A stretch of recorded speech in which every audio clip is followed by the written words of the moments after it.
Bismillahirrahmanirrahim. Assalamualaikum warahmatullahi wabarakatuh. Waalaikumsalam warahmatullahi wabarakatuh.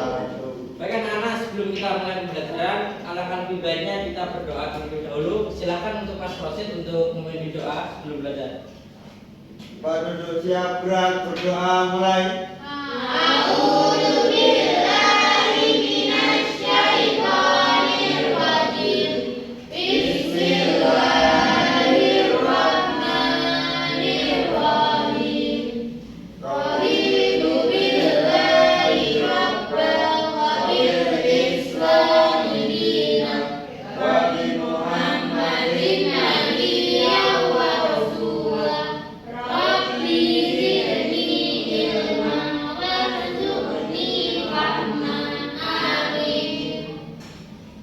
Setelah kita berdoa, semoga Allah Subhanahu wa Ta'ala memberikan pelajaran kita dalam menuntut ilmu pagi hari ini. Amin. Baik anak-anak, sebelum kita mulai pembelajaran, silahkan tempat duduknya dirapikan terlebih dahulu. Silahkan alat tulisnya dikeluarkan. Jika ada sesuatu yang tidak penting harus dimasukkan ke tas terlebih dahulu. Baik, sebelumnya kita presensi terlebih dahulu ya.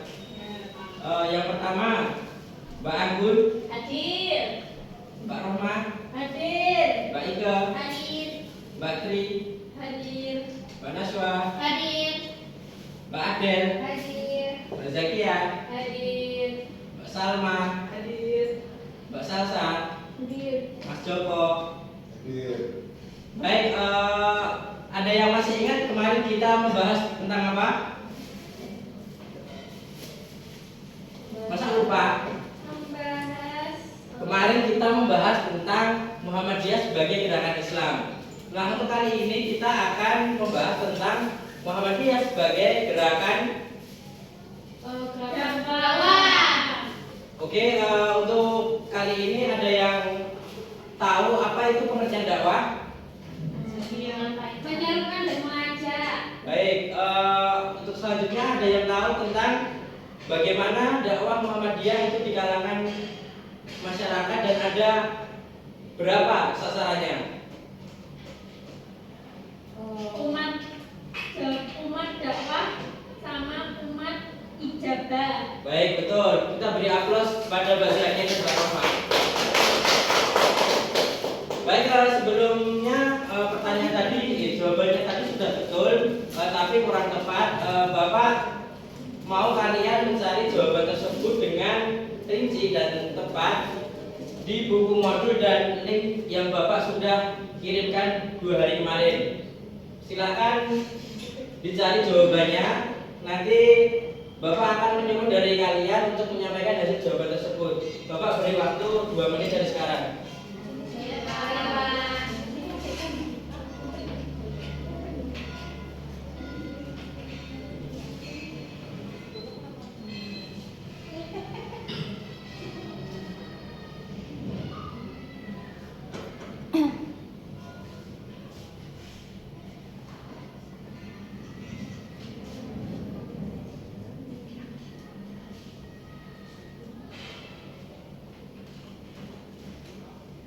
Sudah selesai belum anak-anak?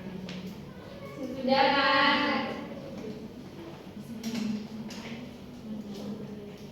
Bapak minta silahkan Mbak Zakia menyampaikan jawabannya tentang pengertian dakwah, dan selanjutnya Mas Rosid nanti menyampaikan sasaran dakwah Muhammadiyah di masyarakat itu sasarannya kepada siapa saja. Silahkan Mbak Zakia dulu. Pengertian dakwah adalah menyerukan agama Islam yang diajarkan oleh Nabi Muhammad SAW yang bersumber dari Al-Quran dan Hadis. Baik, silakan Mas Rosid untuk menyampaikan. Yang pertama, dakwah Islam kepada orang yang belum Islam atau umat dakwah merupakan ajakan, seruan dan panggilan yang bersifat menggembirakan, menyenangkan atau bersir. Yang kedua, sebagai orang yang sudah Islam atau umat ijabah, bukan lagi bersifat ajakan untuk menerima Islam sebagai keyakinan, tetapi bersifat tajwid. Baik, kita beri aplaus dulu untuk Mbak Zakia dan Mas Rosid. Baik, jawaban jawaban tadi sudah betul. Sekarang Bapak akan menampilkan slide PowerPoint. Mohon untuk dicatat jika ada poin-poin yang penting ya.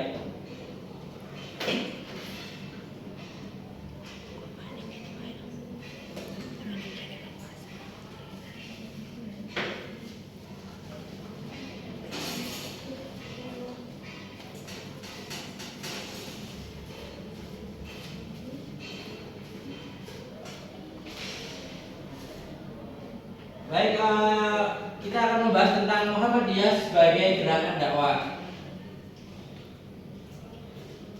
Dakwah adalah kegiatan yang bersifat menyeru atau mengajak dan memanggil manusia untuk beriman kepada Allah Subhanahu wa taala sesuai dengan akidah, akhlak, dan syariat Islam secara sadar dan terencana.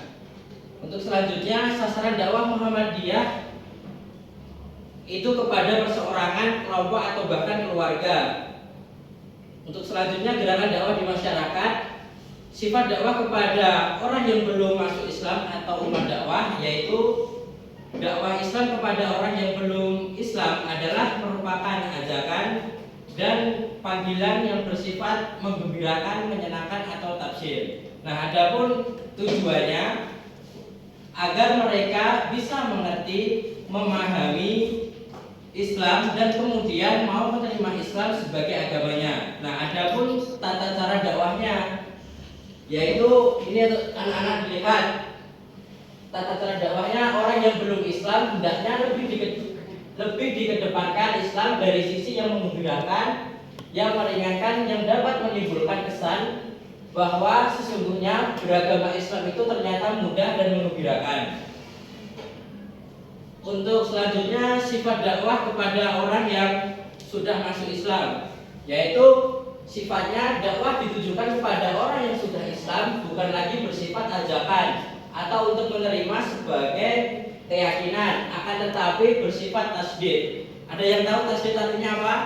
Nah, baik, jadi artinya bahwa tasdid yang dikenalkan pada golongan ini adalah bersifat menata kembali amal keagamaan mereka dan kembali ke ajaran yang diajarkan oleh Allah dan Rasulnya, yaitu dengan menghilangkan penyakit yang bernama TBC.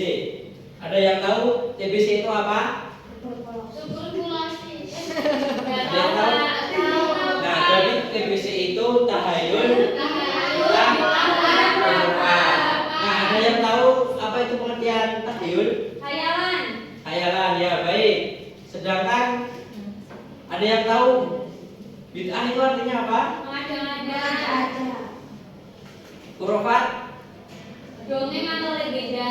Nah, baik. Jadi tahayul, kata tahayul berasal dari bahasa Arab. Al-tahayul yang bermakna rekan-rekan persangkaan yang hanyalah sementara. Secara istilah, tahayul adalah kepercayaan terhadap perkara gaib yang kepercayaan ini hanya didasarkan kepada kecerdasan akal, bukan didasarkan pada sumber Al-Quran. Nah, sedangkan bid'ah menurut bahasa ialah segala macam apa saja yang baru atau mengada-ngada sesuatu yang tidak berdasarkan contoh yang sudah ada. Sedangkan arti bid'ah secara istilah adalah mengada-ngadakan sesuatu dalam agama Islam yang tidak dijumpai keterangannya dalam Al-Quran dan As-Sunnah. Nah, sedangkan hurufat berasal dari bahasa Arab yang artinya al-hurufat, yang berarti dongeng, legenda, kisah seperti cerita, asumsi atau dugaan dan kepercayaan dan keyakinan yang tidak masuk akal. Nah, sedangkan secara istilah hurufat adalah sesuatu kepercayaan, keyakinan, pandangan dan ajaran yang sesungguhnya tidak dimiliki dasar dari agama, tetapi diyakini bahwa hal tersebut berasal dan memiliki dasar dari agama. Dan demikian bagi umat Islam, ajaran atau pandangan kepercayaan dan keyakinan apa saja yang dipastikan ketidakbenarannya atau yang jelas-jelas bertentangan dengan ajaran Al-Quran dan hadis. Baik, mungkin ini yang bisa Bapak sampaikan. Ada yang ingin ditanyakan? Tidak ada. Mas Rosid, ada yang ditanyakan, Mas? Ada, Pak. Baik, Bapak akan simpulkan tentang materi kita hari ini, yaitu tentang Muhammadiyah merupakan gerakan dakwah Islam yang didirikan oleh Kiai Haji Ahmad dan didirikan pada tahun berapa? 1902, ya betul, di Yogyakarta. Nah, gerakan ini bertujuan menyebarkan agama Islam yang berfokus pada bidang kesehatan dan seperti itu. Mungkin itu saja yang Bapak bisa saya sampaikan. Kita akhiri dengan bacaan hamdalah dan doa kafaratul majelis. Alhamdulillahirabbil alamin. Subhanakallahumma wa bihamdika asyhadu an la ilaha illa anta astaghfiruka wa atubu ilaik. Baik, tetap semangat, nanti pulangnya hati-hati. Untuk pertemuan selanjutnya kita akan membahas tentang menyadari peran manusia sebagai khalifah yang visioner atau berkemajuan. Sekian dari Bapak. Akhirul kalam. Assalamualaikum warahmatullahi wabarakatuh.